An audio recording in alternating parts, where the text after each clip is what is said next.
Okay, so I just finished the test. I'll hopefully be showing you guys some highlights of the 10 that I went, and I completed 9 out of 10, scoring 8 times out of 10. So I'm gonna go ahead. I'm gonna switch over now to the other passing style. All right, well that couldn't have been more different, as I only completed 1 pass. I went a perfect 10 for 10 with this play, not one overthrow, and I scored on 8 different plays. So let's go ahead and switch up.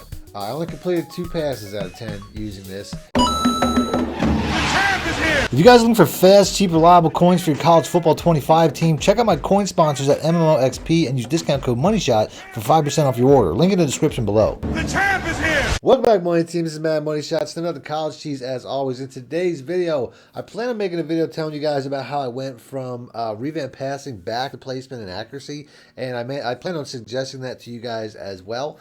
But I was labbing before I made this video, preparing for this video, and I really realized to me that it feels like revamped passing might be the better of the two, even though I still prefer placement and accuracy for multiple reasons. But I'm going to show you guys those reasons, and then I'm also going to put both of these passing styles through a series of tests to find out which one actually is more accurate and which one actually I will complete more passes out of through the series of tests I'm going to do. So I'm going to try to scientifically prove. I haven't done it yet, so I don't know how the results are going to be, but I'm going to try to scientifically prove which one's the better, more consistent passing style. So before I do, if you guys want to see more videos like this, please make sure to be a subscriber, hit the like button, let me know in the comment section. If you guys need more help or more money plays, you can download any of my ebooks instantly sent by clicking links in the description or the top pinned comment. Now, the offense I'm going to be showing you guys to run these tests is an offense I'm really familiar with. It's an offense I've recently made some gameplays about. I think the last video I made, actually, the last gameplay I made was about the gun tight open.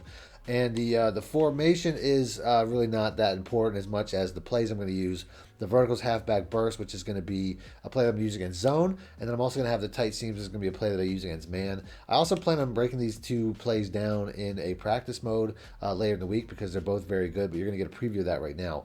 But let's go and let's pick the verticals halfback burst for the first series of tests. And I'm also just going to pick cover 3. Now, I'm going to tell you guys why I like to use placement and accuracy before I put these to the test with these 3 tests I'm going to show you guys. Number 1, I think I'm still in placement and accuracy now. I'm not even sure. Let's go and let's check that out in the coaching area real quick, or in the option area, my bad, where I'll show you guys my current setup. This is currently what I'm using. I'm actually in revamped passing. I'm currently using placement and accuracy with a small pass lead and a reticle speed of 8. This is typically what I'm using, and the reason that I think this is the better way to go for me is because I feel like you get a better throw into tight spaces like you might need throwing, especially when it comes to vertical passing like this, where I'm going to try to throw to this wide receiver here, and you're going to see how, number 1, I like to see where the ball's going, which gives me a lot much more control, but it also feels like it gets there faster. So I'm going to go ahead and do that again, only this time I'm going to switch back over to revamped, and I'm going to show you guys the difference. You saw how that ball kind of zipped right up the seam in between the coverage, which is really what I think is the best thing about revamped passing, is that you have a little bit more control, a little bit more zip to do that. Because you can see here, the ball kind of floats and gets picked off. It's the exact same pass, but it didn't work out based on the fact that they changed the trajectory of the ball in this particular style, and it just doesn't feel like it gets to the area that I want it to go fast enough. I don't need it to be, you know, arcing or anything like that on this particular play. So this is going to be one series of tests, because I feel personally that this style of passing, not revamp, placement accuracy, feels like it's better when you're trying to throw the ball vertically and when you're trying to zip it in between zones. And the other test, though, is against man coverage, because obviously man coverage is a little bit different, where you're typically throwing to space, where you're typically leading receiver where there's nobody there. So this is going to be the first series of tests. I might as well do that right now, where I'm basically going to use this exact play. I'm going to be throwing to the exact same receiver, the wide receiver, every single time, but I'm going to do it 10 times so that I can find out which one I complete more passes, and that'll be my test. So if I complete more passes in this scenario with revamped passing is better. If I complete more out of 10 with placement accuracy is better. Okay, so I just finished the test. I'll hopefully be showing you guys some highlights of the 10 that I went, and I completed 9 out of 10, scoring 8 times out of 10. The only one time that I completed, I got caught before I could score. But yeah, that was pretty surprising. I didn't think I would get 8 or 9 out of 10. Like I said, 9 out of 10 completions at a 90%, scoring 80% of the time. So I'm going to go ahead. I'm going to switch over now to the other passing style. I'm going to switch over to Revamped Passing, and I can tell you right now, it's going to be difficult. I went 0 for 2 just explaining this test to you guys. So to me, it's going to be very difficult to duplicate that type of accuracy. But let's go and let's give it a try. All right, well, that couldn't have been more different, as I only completed one pass using Revamped Passing in this particular test. One pass out of 10. It did go for a touchdown, but I also threw 3 interceptions. So it's a very clear and stark contrast between these two passing styles when you're trying to throw deep and when you're trying to squeeze it in between zones. That's one of the main reasons that I decided to go back to placement and accuracy, but this is not the only situation when you're going to be passing. There's also going to be times where you're throwing it short and intermediate, and you're also going to be throwing it against man coverage. So even though placement and accuracy clearly won this test, there's still 2 more tests that I want to run.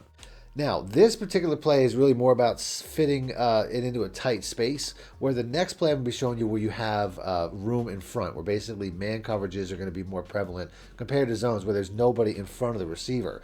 And like I said, when I was labbing this before, when I was prepping for this video, I couldn't help but notice that in this particular instance, Revamped Passing looked better, but I didn't do the test yet, so we're going to find out. So the tight seams is going to be the play that we're going to pick. We're going to do 2 different tests against this particular defense, and we're going to be going against man zero blitz, which is probably one of the most popular defenses that people use. So I would say zone and man zero blitz are probably the most common that you're going to run into. So this is probably the best avenue for this test. So let's go and let's pick the linebacker blitz. Now for this play, this is a play that's specific to cover zero and some other things. Both pretty much every route here beats man coverage. I'm going to focus on the wide receiver, which is a very good play against cover zero. Just show you guys that this route here typically gets open outside of cover zero with no adjustment. So that's going to be one of the routes that I'm going to focus on. I'll do the first test with that. And then the second one is going to be a short pass where I'm going to be focusing on this X receiver. Although you can see here, I'm using Revamped Passing. The first 2 did not get caught, but I'm not going to include that. So we're going to start from fresh, start from 0 right now. I'm going to do 10 reps and see, starting with the wide receiver, and see which one works best when throwing to open space over the top of something like a cover zero. All right, so that first set of 10 went exactly how I thought it would, because it was similar to how I was labbing this video before I started. I went a perfect 10 for 10 with this play. Not one overthrow, and I scored on 8 different plays. So this particular play is kind of like I thought it was. If you're fitting it into a tight space, the other passing style is better. Placement accuracy is better. Although I haven't tested placement accuracy yet, I can just tell you it's going to be difficult to nail 10 for 10 with 8 touchdowns using placement and accuracy. But that's just a bit of foreshadowing. One of the things that I noticed the most between this particular style and placement and accuracy is the way that the ball just seems to never get overthrown from the receiver, which is something that they advertised. It always is within the receiver's reach when it comes to this particular throwing style, in this particular capacity as far as the experiment I'm doing. And it also, it'll arc more, where it'll go further away from the cornerback. It'll let you lead more away than you typically can when it comes to the other passing style. But we're going to find that out right now, because 80% scoring success rate from this play is outstanding, and it felt very easy. It felt like it was on training wheels, the same way the last one did when I was using placement and accuracy. So let's go ahead and let's switch up to placement and accuracy, and let's see what we can do with this particular setting. As like I said, we are using small pass lead, but let's go and let's give this a try. All right, well, that basically went how I thought it would based off of my pre-video testing. I only completed 2 passes out of 10 using this, where the majority of the passes just felt like they weren't where I wanted them to be, where the first passing, Revamped Passing, felt like it was on rails. It felt like wherever I threw the ball, it was going to land exactly where the receiver was every single time, where this one felt like it was more in my control, but it was more difficult because this is not something you necessarily want to have in your control. So once again, if you're using zone coverage, I would say the best way to go is placement accuracy. If you're going against somebody who's running a lot of zone coverage, placement accuracy would be the way to go. If you're going against somebody who's running a lot of man zero blitz and you're trying to beat them over the top, so far this is the better way to go, because you don't really have to control where the ball's going. The game handles that for you because it has a sort of a rail system where Revamped Passing is always going to have it in a position where the receiver can catch it. So that's the easiest way to say it. but there's still one more test, and that's going to be short and intermediate passing, which I'm also going to use this exact same play because the X receiver here is, once again, a very good play against man coverage. So we're going to go ahead, we're going to do a test against man, then we're going to do a test against zone in the same capacity. But let's go and let's start off using placement and accuracy first, because that's the last one we used. So let's go and let's do 10 reps.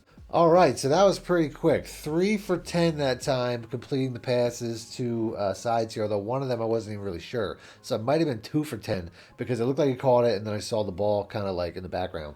So 20 to 30% accuracy with this, although a lot of times it was really the result of the receiver or the cornerback knocking the ball out. Like it wasn't that the ball wasn't completed to an accurate area. It was more that the defensive back was knocking it out in tight coverage. So let's go ahead and let's switch over now to Revamped passing, and let's run that test back. All right, that was very interesting. We had the exact same result, 3 for 10. Like I said, the first one, I don't know if it was 2 or 3, but for Revamped passing, it was the exact same 3 for 10, which is in the margin of error. There's nothing conclusive there. It's not like one was much better than the other. So for short throws that are in somewhat tight coverage, I would say it's pretty much been a straight comparison. So I guess the last one I'm going to do is against zone coverage, and that's going to have to be the deciding factor, which is pretty good because it's hard to get a deciding factor when you have 3 different tests. For this, I'm just going to use a commons concept where I'm going to put the B receiver on streak. I'm just going to throw it to the A receiver, the tight end, trying to work the corner out. I'm going against cover 3 every single time, which means that I'm going to have some coverage in the area because I don't want this to be completely wide open. I want to actually have somebody in the area.